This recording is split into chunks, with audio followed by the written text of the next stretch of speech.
በስመ አብ ወወልድ ወመንፈስ ቅዱስ አሐዱ አምላክ። ተአምረ ኢየሱስ 58ኛ ተአምር። ጌታ ኢየሱስ ክርስቶስ ከደቀ መዛሙርቱ ጋር ወደ ሲና ተራራ እንደወጣ ይቅርታው ቸርነቱ ለዘላለሙ በእውነት ለሁላችን ይደረግልንና ጌታችን አምላካችን መድኃኒታችን ኢየሱስ ክርስቶስ ያደረገው ተአምር ይህ ነው። በዚያም ጊዜ ጌታ ኢየሱስ ክርስቶስ ከአልዓዛር ቤት ወጥቶ ከደቀ መዛሙርቱ ጋር ወደ ደብረ ሲና እና ከደብረ ሲና በስተምዕራብ በኩል የምትገኝ ቦታ ወደ ኢየሩሳሌም ወጣ። ከዚያም ደቀ መዛሙርቱ በዙሪያ ክብ ተቀመጡ። ጌታ ኢየሱስም ወንድሞቼ ሆይ ትእዛዜን ጠብቁ፣ እወቁ። እኔ ከእናንተ ተለይቼ ብሄድም እንኳ አባቴ ይጠብቃችኋልና ከእናንተ ሰይጣን ካደረበት ከአንዱ በስተቀር ሁላችሁም ንጹሐን ናችሁ አላቸው። እርስ በራሳችሁ ተዋደዱ፣ በመካከላችሁ ጸብ፣ ክርክር አይኑር። የእኔ ፍቅር በውስጣችሁ ጸንቶ ይኑር እንጂ ሰላሜን ሰጥቻችኋለሁና። ዳግመኛም ሰላሜን እተውላችኋለሁ። ስለሚደርስባችሁ ችግር ሁሉ አትተክዙ። እኔ በአብ እንዳለሁ እናንተም ከእኔ ጋር ኑሩ። በስራችሁ ሁሉ እኔን ምሰሉ። ትሕትናን ገንዘብ አድርጉ። እውነተኞች ሁኑ። የዚህ ዓለም ሰዎች ጥላቻ አያሳዝናችሁ።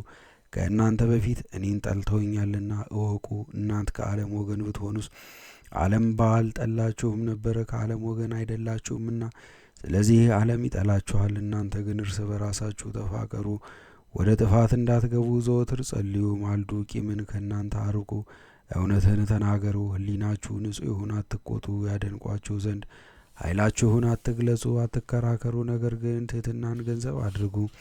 የዋህነትን ተላበሱ፣ ፍቅራችሁም የእውነት ይሁን። ድንፋታን ከእናንተ አስወግዱ። ለነዳያን ራሩ፣ ለችግረኞችም አስቡላቸው። የመብራቱ ዘይት ከእናንተ ጋር ሳለ መብራታችሁ ይብራ። በሃይማኖት ሰይፍ ሰይጣንን አስወግዱ። ከአመፃ ስራ ሁሉ ልባችሁን ንጹሕ አድርጉ። ጊዜው አሁን እንደሆነ እወቁ። እናንት ወንድሞቼ፣ እናንት ልጆቼ፣ ምርጥ ወገኖቼ፣ እናንት አገልጋዮቼ፣ ጓደኞቼ፣ ከሁሉ በፊት እናንተን እንደመረጥኳቸው አስተውሉ። ምስጢሬንም እገልጽባችኋለሁ፣ ስልጣኔንም እሰጣችኋለሁ። እኔም ከሠራሁት ተአምራት ይልቅ አብዝታችሁ ትሠራላችሁ። ከእጄ አትውጡ። እኔ ከእናንተ ጋር እንዳለሁ እናንተም ከእኔ ጋር ኑሩ። የሰማይና የምድር ስልጣን እንደሰጠኋችሁ በእጃችሁም እንዳስገባሁላችሁ እወቁ። ፍርዴን ለእናንተ ሰጠኋችሁ። በርስተ መንግሥቴ ውስጥ ለሚኖሩ በዚያ ገዥ አደረግኋችሁ። የምነግራችሁን ቃል ሁሉ አምናችሁ ተቀበሉ። በሃይማኖቴ ጸንታችሁ ቆዩ። አባታችሁ አዳም እንደሳተ እናንተም እንዳትሳሳቱ ተጠበቁ። ስለ እኔ ስም ትገደሉ ዘንድ እንዳላችሁ እወቁ። እናንተ በተኩሎች መካከል የተሰማራችሁ የበግ መንጎች ናችሁ።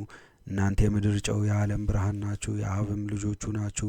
ስለዚህም ወንድሞቼ አልኋችሁ፣ ሥጋችሁን ከሚገድሉ የተነሳ አትፍሩ።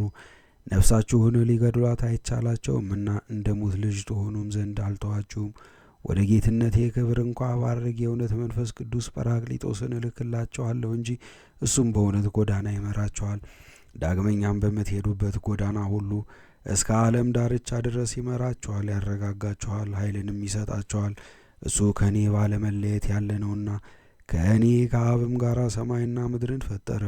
እሱ በእኔ ከአብ ጋር እንዳለ እኔም በአብ በመንፈስ ቅዱስ ያለመለየት ሕልው ሆኜ እኖራለሁ።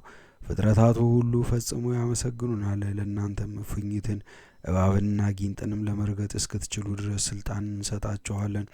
መርዝ እንኳ ብትጠጡ አንዳች የሚነካችሁ ወይም ለሞት የሚያስፈራችሁ ነገር አይኖርም። አትተክዙ። አገልጋይ ጌታው በሱ ላይ የሚያደርገውን አያውቅምና። ከእንግዲህ አገልጋዮቼ አልላችሁም ወንድሞቼ እላችኋለሁ እንጂ የዓለምንም ፍርድ ሁሉ ለእናንተ እሰጣችኋለሁ። አስቀድሜ እንደነገርኋችሁ ምስጢራተ መንግሥተ ሰማያትን እገልጽላችኋለሁ። እኔ እንዳደርኩባችሁ እናንተም ከእኔ ጋር ትኖራላችሁ። ከእናንተ አንዱ ግን በእኔ ዘንድ ጸቡ የከረረ ነው። እኔ ወደ ሰማይ ካረግሁ በኋላ ብዙዎች ሐሰተኞች ነቢያቶች እንዲመጡ እወቁ። እኔ ክርስቶስ ነኝ በማለት ይመጣሉና እንዳያስቷችሁ ተጠንቀቁ። የተመረጡ ወገኖችንስ እንኳ ለማሳት ተግተው ልዩ ልዩ ተአምራትን ያደርጋሉና እናንተ ግን አትከተሏቸው። ክርስቶስ በበረሃ አለ ቢሏችሁ እሱን ለማግኘት አትውጡ። በዚያች ሀገር አለ ቢሏችሁ ወደዚያች ሀገር አትግቡ።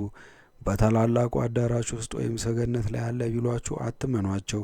መናፍቃንን በፍሬያቸው ታውቋቸዋላችሁ። በውኑ ከአጣጥ እሾህ ወይን ይለቀማልን? ከቆሸሽላስ በለስ ይለቀማልን? እንዳትሳሳቱ ተጠበቁ፣ እወቁ።